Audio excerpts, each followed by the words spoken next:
আমরা ঢাকা ৮ আসনের একটা ভয়েস রেকর্ড আপনাদেরকে একটু শোনাতে চাই। ঢাকা ৮ আসনে, যেটা ইতিপূর্বে আমি পোস্ট করে জানিয়েছিলাম, লাইভেও আমরা বলেছিলাম যে ঢাকা ৮ আসনে যেই ভোটগুলো ফল্ট ভোট হয়েছে, যেই ভোটটা মার্কার বক্সে পড়ে না, আপনারা জানেন যে নির্দিষ্টভাবে আরপিওতে উল্লেখ আছে মার্কার বক্সে ভোটটা দিতে হবে। ভোটটা মার্কার নামের উপরে পড়লেও হবে না, কিংবা এর বাইরে পড়লেও হবে না। আমরা দেখেছি এর বাইরে খালি যে জায়গা আছে সেখানে সিল দেওয়া হয়েছে, সেই সিলকে ধানের শীষের পক্ষে করা হয়েছে, কাউন্ট করা হয়েছে। কাউন্ট করে সেটাকে বিবেচনায় নিয়ে ঢাকা ৮ আসনে এক ধরনের ফলাফল ঘোষণা করার চেষ্টা করা হচ্ছে। তো আমরা প্রথমে আমরা যখন রিটার্নিং কর্মকর্তার কাছ থেকে জানতে চাইলাম, তিনি বললেন যে তাকে ইসির সেক্রেটারি মৌখিকভাবে নির্দেশনা দিয়েছেন যে বক্সের বাইরের ভোটটাও ধানের শীষ বলে কাউন্ট করা যাবে। তো পরে আমরা ইসি সেক্রেটারির সাথে কথা বললাম, ইসি থেকে আমাদেরকে জানানো হলো যে তারা কোনো এ ধরনের নির্দেশনা দেন নাই, এটা প্রিজাইডিং অফিসার রিটার্নিং কর্মকর্তার সিদ্ধান্ত।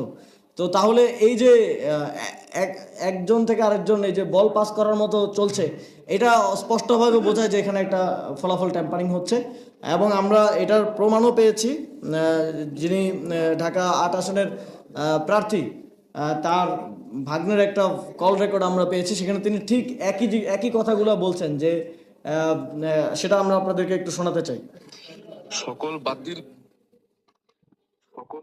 ভোট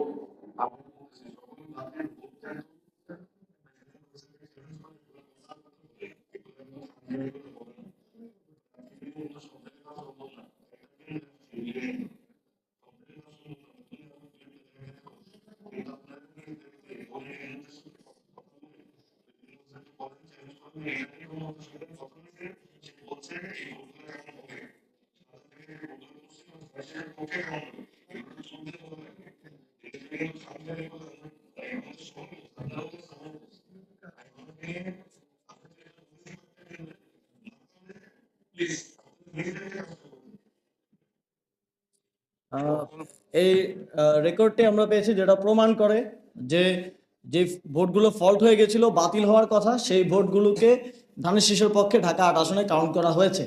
সুতরাং এই ভোটের পরিমাণ কত, সংখ্যা কত, এবং এই বাতিল ভোটগুলোকে কাউন্ট করে যখন তারা হেরে যাচ্ছিল, এই দেরি করে বিলম্ব করে বাতিল ভোটগুলোকে কাউন্ট করে প্রিজাইডিং অফিসারদেরকে, এই যে উনি বলছিলেন যে প্রিজাইডিং অফিসারদেরকে কাছে যান, আপনারা গিয়ে তাদেরকে রাজি করে এই বাতিল ভোটগুলো কাউন্ট করেন, না করলে আপনার লস, আমার লস।